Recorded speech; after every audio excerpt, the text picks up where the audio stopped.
नमस्कार दोस्तों, आए दिनों हमारे देश में यह मुद्दा उठता रहता है कि हिंदी को हमारी राष्ट्रभाषा के रूप में मान्यता मिलनी चाहिए। आइए समझते हैं कि संविधान निर्माण के समय हिंदी भाषा की जो स्थिति थी वो क्या थी और क्यों यह राष्ट्रभाषा न होकर एक राजभाषा के रूप में स्थापित हुई, एक ऑफिशियल लैंग्वेज के रूप में स्थापित हुई। दोस्तों, अगर चैनल को आप हमारे देखते हैं, हमारे वीडियो देखते हैं तो कृपया सब्सक्राइब कीजिए, क्योंकि ऐसे ही वैल्यूएबल कंटेंट आपको हमारे इस चैनल पर मिलते रहते हैं। और अगर आपको वीडियो पसंद आए तो लाइक भी कीजिए। अगर कुछ भी आपको पसंद नहीं आता है हमारे टॉपिक्स में या हमारे कंटेंट में तो डिसलाइक भी आप कर सकते हैं। ऐसे रिव्यू हमें जो है प्रोत्साहित करते हैं आगे के लिए कि हमें अभी और क्या सुधार करने की ज़रूरत है। दोस्तों, टॉपिक पर चलने से पहले थोड़ा हिंदी भाषा के बारे में जानना आवश्यक है। तो हिंदी भाषा को अपना नाम फारसी शब्द हिंद से प्राप्त हुआ है। फारसी का शब्द जो हिंद है उससे हिंदी भाषा का नाम आया है, जिसका अर्थ होता है सिंधु नदी की भूमि। दोस्तों, जो ये हिंदी की देवनागरी लिपि है वो भी 11वीं शताब्दी के आसपास अस्तित्व में आई थी। दुनिया में बोली जाने वाली जो कुल भाषाएं हैं उनमें हिंदी जो है वो सबसे अधिक 5वीं ऐसी भाषा है जो बोली जाती है, जबकि भारतीय भाषाओं में हिंदी सर्वाधिक विस्तृत भौगोलिक क्षेत्र में बोली जाने वाली भाषा है। लगभग 46% या इससे अधिक लोगों द्वारा हिंदी भाषा का प्रयोग किया जाता है। दोस्तों, आइए अब जानते हैं कि भाषा को लेकर जो हमारे संविधान में क्या प्रावधान है, संवैधानिक प्रावधान क्या है। तो जब हमारा देश आज़ाद हुआ उसके बाद संविधान सभा बैठी और हमारा संविधान निर्माण हो रहा था, उस समय जो महात्मा गांधी थे वो जो है हिंदुस्तानी भाषा के समर्थक थे। हिंदुस्तानी जो भाषा है वो हिंदी, उर्दू एवं अन्य जो भाषाएं हैं उनका मिला जुला रूप है, लेकिन जो संविधान सभा है उसमें हिंदी भाषा अथवा हिंदुस्तानी भाषा को स्वीकार करने पर मतभेद था। इस संबंध में मतदान हुआ और हिंदी भाषा के जो समर्थक थे वो एक मत से एक साथ विजयी हुए और इस प्रकार हिंदी को आधिकारिक भाषा के रूप में मान्यता दी गई।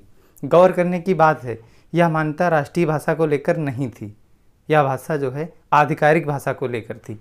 साथ में जो गैर हिंदी भाषी क्षेत्र थे उनके लिए क्या किया गया, साथ में अंग्रेजी भाषा को इसकी सहायक आधिकारिक भाषा का दर्जा प्रदान किया गया। संविधान में किसी भी राष्ट्रभाषा का उल्लेख न करके राजभाषा जो ऑफिशियल लैंग्वेज है उसका उल्लेख मिलता है। तो हमारे यहाँ कोई भी राष्ट्रीय भाषा नहीं है, संविधान में भी इसका वर्णन नहीं है। जो आर्टिकल 343 और 344 है उसमें संघ की राजभाषा के बारे में वर्णन किया गया है और आर्टिकल 343 के क्लॉज 1 के अंतर्गत जो हिंदी है उसको संघ की राजभाषा जबकि देवनागरी को संघ की लिपि के रूप में स्वीकार किया गया है। दोस्तों, आइए अब जानते हैं कि जो ये अंग्रेजी भाषा है वो हमारी सहायक आधिकारिक भाषा के रूप में आई, लेकिन इसका अगर समापन किया जाना चाहिए या होना चाहिए तो किस प्रकार से इसका समापन हो सकता है। तो अगर अंग्रेजी जो भाषा है उसका प्रयोग समाप्त करना चाहें तो संविधान में उसका भी प्रावधान किया गया है। संविधान में प्रारंभ में ये था कि 15 वर्षों के लिए अंग्रेजी भाषा को आधिकारिक ऑफिशियल लैंग्वेज के रूप में स्वीकार किया गया था और कहा गया था कि अगर उसके उपरांत अंग्रेजी भाषा के प्रयोग अथवा समाप्ति का निर्धारण संसद द्वारा अगर चाहें तो कर दिया जाएगा। संसद ने राजभाषा अधिनियम में संशोधन करते हुए यह प्रावधान किया था कि अंग्रेजी भाषा का प्रयोग तब तक होगा जब तक कि जो गैर हिंदी भाषी राज्य हैं वो हिंदी भाषा को स्वीकार न कर लें। राज्यों के जो ये गैर हिंदी भाषी राज्य हैं इनके विधानमंडलों द्वारा एक संकल्प पारित करना होगा। उसके उपरांत हिंदी को अपनी राजभाषा के रूप में जिन्होंने स्वीकार नहीं किया है उनको इसे स्वीकार करना होगा। उसी के उपरांत इस पर संसद के दोनों सदनों द्वारा संकल्प पारित कर अंग्रेजी को राजकीय या सरकारी कार्यों के प्रयोग से बाहर किया जा सकता है।